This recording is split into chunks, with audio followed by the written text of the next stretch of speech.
നമ്മുടെയൊക്കെ വീട്ടിൽ രണ്ടോ മൂന്നോ അല്ലെങ്കിൽ അതിലധികമോ ആളുകൾക്കുള്ള സാമ്പത്തിക വരുമാനം ഉണ്ടാവും. പക്ഷെ അതിനനുസരിച്ചിട്ട് വീട്ടിൽ ഒരു ഐശ്വര്യം ഉണ്ടാവില്ല. അതേപോലെ തന്നെ വീട്ടിൽ എപ്പോഴും സമാധാനക്കേട്, കുടുംബങ്ങൾ തമ്മിൽ കലഹം, അങ്ങനെയൊക്കെ ആണെങ്കിൽ നമ്മളെ വീട്ടിൽ അല്ലെങ്കിൽ അടുക്കളയിൽ വരുത്തുന്ന കുറഞ്ഞ തെറ്റുകൾ കാരണമായിരിക്കും ഇങ്ങനെയൊക്കെ വരിക.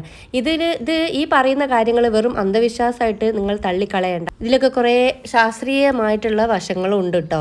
അപ്പോൾ ഞാൻ പറഞ്ഞു വരുന്നത്, നമ്മളെ വീട്ടിൽ ആരോഗ്യവും സാമ്പത്തിക നിലയും സമാധാനവും ഒക്കെ ഉണ്ടാവണോ എങ്കിൽ അടുക്കളയിലെ ചില ചിട്ടവട്ടങ്ങൾ നന്നാക്കി എടുക്കേണ്ടതുണ്ട്. വീട്ടിലെ മറ്റ് മുറികളെക്കാൾ ചിട്ടായിട്ട് വൃത്തിയാക്കി വെക്കേണ്ട ഒരു സ്ഥലം തന്നെയാണ് നമ്മുടെ കിച്ചൺ. ഒരു കാര്യം എന്താണെന്ന് വെച്ചാൽ, നമ്മളൊക്കെ വീട്ടിൽ ചിലപ്പോൾ ഈ പൊട്ടിയ പൈപ്പുകളൊക്കെ ഉണ്ടാവും. ഇനി അകത്തായാലും പുറത്തായാലും ബാത്റൂമിലായാലും ഒക്കെ അത് ഇങ്ങനെ വെള്ളം ഉറ്റി ഉറ്റി വീഴും. ചില രാത്രികളിൽ ആ ഒരു സൗണ്ട് നമുക്കിങ്ങനെ കേൾക്കാം. ഇനി ബാത്റൂമിലാണ് അധികം ഉണ്ടാവുക. അപ്പോൾ ബാത്റൂമിലായാലും എവിടെ ആയാലും പൊട്ടിയ പൈപ്പ് ഉണ്ടെങ്കിൽ അത് നമ്മൾ ഉടനെ മാറ്റണം. വളരെ ചെറിയ പൈസ അതിനൊക്കെ ഉണ്ടാവുള്ളൂ.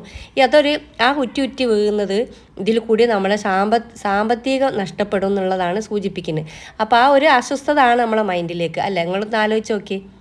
പിന്നെ അതേപോലെ രാത്രി കിടക്കുന്നുറങ്ങുന്നതിന് മുമ്പ് തന്നെ വെള്ളത്തിൻ്റെ വെള്ളം കാലിയാവുക, അല്ലെങ്കിൽ വെള്ളം കുടിക്കാനെടുക്കുന്നത് പാത്രങ്ങൾ വെള്ളം ഇല്ലാതാവുക. കുടിക്കാനുള്ള വെള്ളമായാലും എന്തായാലും വെള്ളം ഇല്ലാതെ ഇനിയിപ്പോൾ നാളെ ആവട്ടെ എന്ന് വിചാരിക്കുന്നതുണ്ടല്ലോ. പറ്റ പാത്രം കാലിയാക്കി ഇടരുത്. അതേപോലെ തന്നെ ടാങ്കും നാളെ ആവട്ടെ എന്ന് വിചാരിക്കാതെ അപ്പം തന്നെ നിറച്ച് വെക്കുക. പിന്നെ അടുത്തത് നമ്മുടെ വീട്ടിലെ അരിയാണ് കേട്ടോ.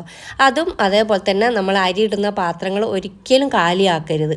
എപ്പോഴും അതിൽ അരി ഒരുപാടില്ലെങ്കിലും കുറച്ചെങ്കിലും അരി വേണം. നിങ്ങൾ പണ്ടുള്ളവർ ചെയ്യുന്നത് ശ്രദ്ധിച്ചിട്ടുണ്ടോയെന്ന് അറിയില്ല. നമ്മൾ ഈ ചോറിടുന്ന ഇങ്ങനെ ഇതേപോലെ അളന്ന് വെക്കും.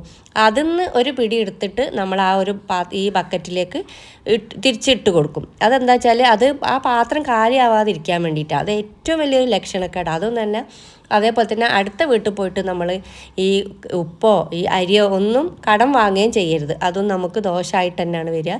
കടം വാങ്ങാതിരിക്കാനൊന്നും പറ്റാത്ത അവസ്ഥയൊക്കെ ഉണ്ടാവും. എന്നാലും കഴിയുന്നതും നമ്മൾ അരി ഉപ്പൊന്നും അയൽവാസികളോട് കടം വാങ്ങുകയും ചെയ്യരുത്.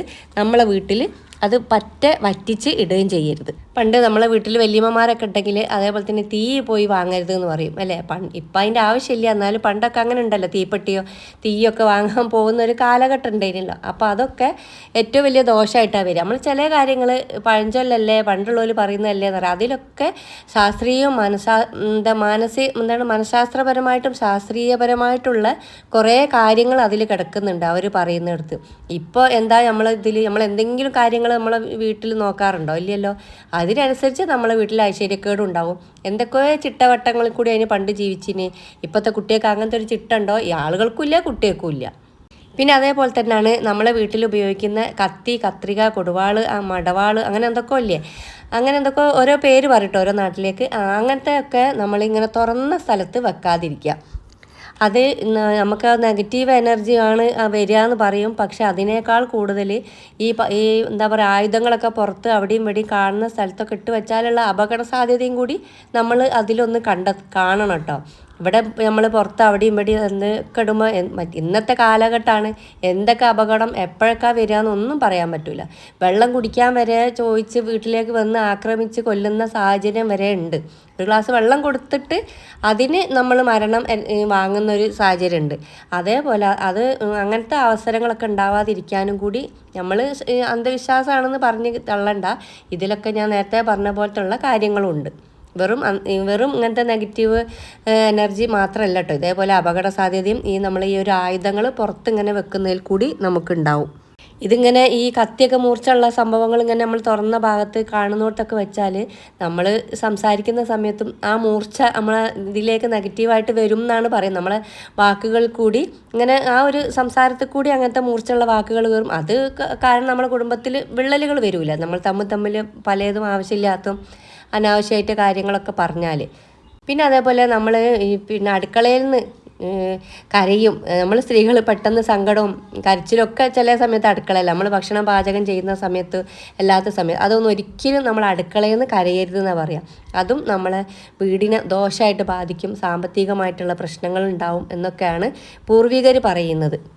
പിന്നെ ഏറ്റവും പ്രധാനപ്പെട്ട ഒരു കാര്യമാണ് രാത്രിയിൽ എച്ചിൽ പാത്രങ്ങൾ നമ്മൾ അതേപോലെ തന്നെ അടുക്കളയിൽ സിങ്കിൽ കൂട്ടിയിടരുതെന്ന്. അത് എല്ലാ കുറേ വീഡിയോകളിൽ കൂടി നമ്മൾ പറയുന്നതാണ്, നമുക്ക് എല്ലാവർക്കും അറിയുന്നതാണ്, നമ്മൾ ചെയ്യുന്നതുമാണ്. എന്നാലും വല്ലപ്പോഴൊക്കെ ഇതേപോലെ സംഭവിക്കും. അപ്പോൾ അത് അങ്ങനെ തീരെ വയ്യെങ്കിൽ പോലും എങ്ങനെയെങ്കിലും ആ അഴുക്കെങ്കിലും ഈ എച്ചിലെങ്കിലും ഒഴിവാക്കിയിട്ട് വെറും വെള്ളം ഒഴിച്ചിട്ട് പോകാനെങ്കിലും ശ്രദ്ധിക്കാതെ തീരെ വയ്യാഞ്ഞാലാണ് കേട്ടോ പറയുന്നത്. ഈ എച്ചിൽ പാത്രങ്ങൾ കഴുകാതെ അച്ചയിൽ കിട്ടാൽ ദാരിദ്ര്യം വരും എന്നാണ് പറയുക. അത് പണ്ടേ പറയുന്നതാണ്, വീടിൻ്റെ വൃത്തിക്കും കൂടി വേണ്ടി പറയുന്നതായിരിക്കും. എന്നാലും പിന്നെ അതേപോലെ നമ്മളെ മതത്തിൽ പോലും ഇല്ലേ രാത്രി എച്ചിൽ പാത്രങ്ങൾ കഴുകാതെ ഇടരുതെന്ന്. അപ്പോൾ നന്നായി കഴുകി കമഴ്ത്തി വെക്കാനാണ് പറയുന്നത്.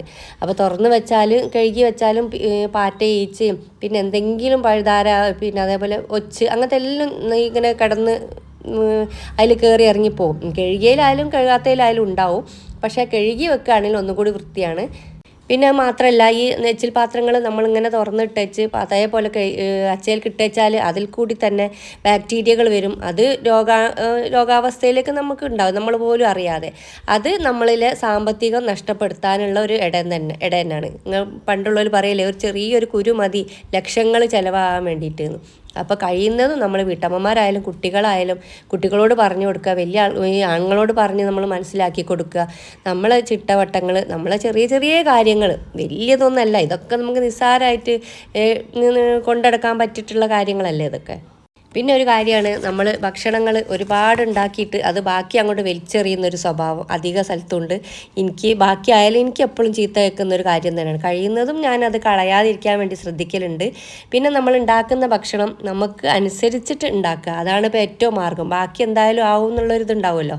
അപ്പോൾ അതിനനുസരിച്ചിട്ട് നമ്മൾ കുറേശ്ശെ ഭക്ഷണങ്ങൾ ഉണ്ടാക്കുക.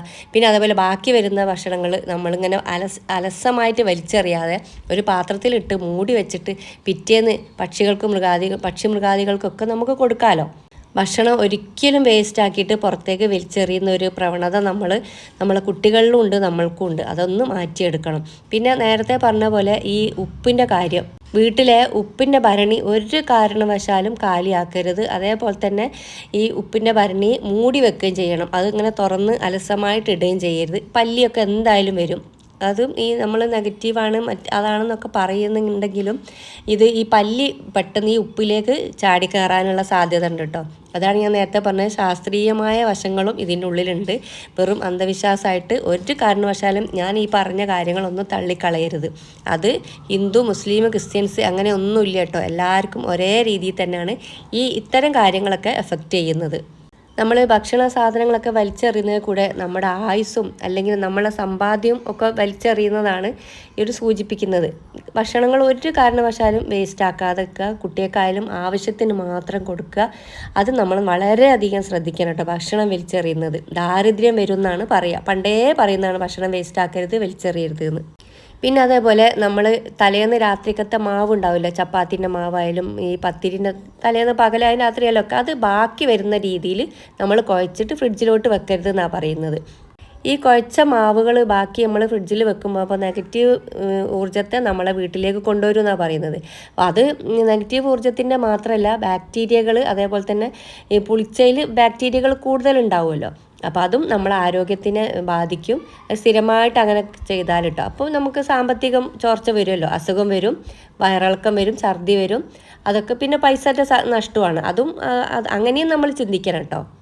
അതേപോലെ തന്നെ നമ്മൾ ഈ ചൂല് വേസ്റ്റ് ബിന്ന് അതൊക്കെ നമ്മൾ കാണുന്ന ഭാഗത്തേക്ക് വെക്കാതെ വെക്കുക. അതേപോലെ തന്നെ ഈ വേസ്റ്റ് ബിന്ന് തുറന്ന് വെക്കുകയും ചെയ്യരുത്. ഏതെങ്കിലും രീതിയിൽ അടച്ച് വെക്കാൻ വേണ്ടി ശ്രദ്ധിക്കുക. അതേപോലെ തന്നെ നമ്മളെപ്പോഴും ഇങ്ങനെ നടന്നു പോകുമ്പോഴും അടുക്കളയിലേക്ക് വരുമ്പോഴും അകത്തേ വരുമ്പോഴൊക്കെ കാണുന്ന സ്ഥലത്ത് വെക്കുകയും ചെയ്യരുത്. അതിനൊക്കെ ഒരു മറവ് അത്യാവശ്യമാണ്. പിന്നെ അതേപോലെ നമ്മൾ ഇനി പകലായാലും രാത്രിയായാലും ഒക്കെ എപ്പോഴാണോ നമുക്ക് ഫുഡ് ഉണ്ടാക്കി കഴിയുന്നതെന്ന് വെച്ചാൽ ആ സമയത്ത് നമ്മളെ അടുക്കളൻ്റെ സ്ലാബും ആ സ്റ്റൗ ടോപ്പും ഒക്കെ നല്ല ക്ലീൻ ആക്കി വെക്കുക. എണ്ണമെഴുക്കും ഭക്ഷണത്തിൻ്റെ അവശിഷ്ടങ്ങളൊക്കെ എന്തായാലും ഉണ്ടാവുമല്ലോ. അതോടുകൂടി നമ്മൾ കിച്ചണിൽ പോവുകയാണെങ്കിലും ഇതേപോലെ തന്നെ നമ്മളെ വീട്ടിൽ സമാധാനക്കേടും ദാരിദ്ര്യവും കഷ്ടപ്പാടും ഒക്കെ ഉണ്ടാവും. എത്ര പണിയെടുത്താലും നമ്മുടെ പൈസ നമുക്ക് ഉപകരിക്കുകയില്ല. അതെങ്ങനെ നഷ്ടപ്പെടുക എന്നറിയില്ല. ഐശ്വര്യക്കേടിനും ഇതൊക്കെ കാരണമാണ്. നിസ്സാരപ്പെട്ട കുറഞ്ഞ കാര്യങ്ങളാണ്. നമ്മൾ സ്ത്രീകളായാലും കുട്ടികളായാലും വലിയവരായാലും ഒക്കെ ഇതൊന്ന് ശ്രദ്ധിച്ച് മുന്നോട്ട് കൊണ്ടുപോവുകയാണെങ്കിൽ നമുക്കൊരു പരിധി വരെ നമ്മുടെ ഐശ്വര്യക്കേട് മാറ്റാം, സാമ്പത്തിക പ്രയാസങ്ങൾ മാറ്റാം, അസുഖങ്ങൾ മാറ്റാം, സമാധാനക്കേട് മാറ്റാം. ഈ വീഡിയോയിലെ കാര്യങ്ങളെല്ലാം കൊണ്ട് നല്ല രീതിയിൽ നല്ല മനസ്സോടുകൂടി സ്വീകരിച്ചിട്ട് നല്ല അഭിപ്രായങ്ങൾ നിങ്ങൾ കമൻ്റായിട്ട് അറിയിക്കുക. അപ്പോൾ എല്ലാവരും ഇതേപോലെയൊക്കെ ചെയ്യുന്നവരായിരിക്കും, പാത്രങ്ങൾ കൂട്ടിയിടാത്തവരൊക്കെ ആയിരിക്കും. എന്നാലും എൻ്റെ ഒരു വാക്ക് ശ്രദ്ധിക്കുമല്ലോ. Thanks for watching.